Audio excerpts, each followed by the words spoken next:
So what's up mga buddy, kamusta kayo lahat dyan? Ayan, namiss ko kayo mga buddy. Matagal-tagal tayong walang upload. Naandito lang ako ngayon sa Kawit, sa my all home.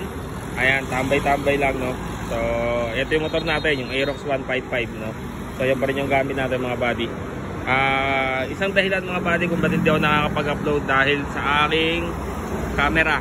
Ito yung may issue kung ba't hindi ako makakapag-upload, no. Almost isang buwan na siyang hindi gumagana. Actually bigla na siya namatay. Pag open ko, nag-init, then namatay. Then hindi ko siya pinagana ng ilang weeks. Then last week, tinesting ko siya, nilagyan ko ng battery, gumana. Nag-power on siya. Ang naging problema naman mga buddy, sa recording niya, nag-e-error.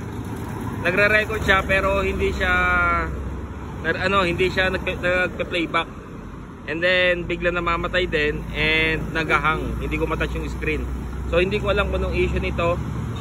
Naghahanap nga ako ng gagawa nito mga buddy eh.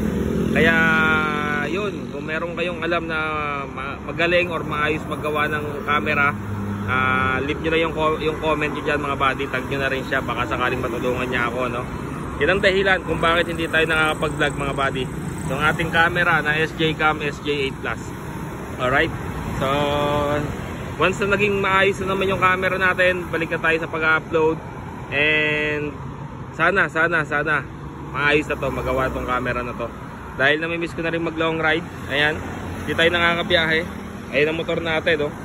Diba? Bihirang-bihira na natin gamitin, bihirang-bihira na tayong lumabas. Dahil nga hindi tayo makapag-vlog, nagagamit ko lang yung ating Aerox 155 ngayon. Ayan, pag hatid sundo lang, diba? Pero sa mga long ride mga buddy, hindi ko siya magamit dahil nga hindi ako makapag-vlog.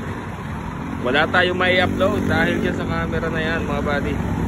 Alright, so kung may alam kayo na magagawa ng camera, just leave your comment below para ma-PM ko rin siya mga buddy, no? At kung magkano aabutin. Yung issue niya, yun, nasabi ko na kanina. So sana matulungan niyo ako. Alright, peace.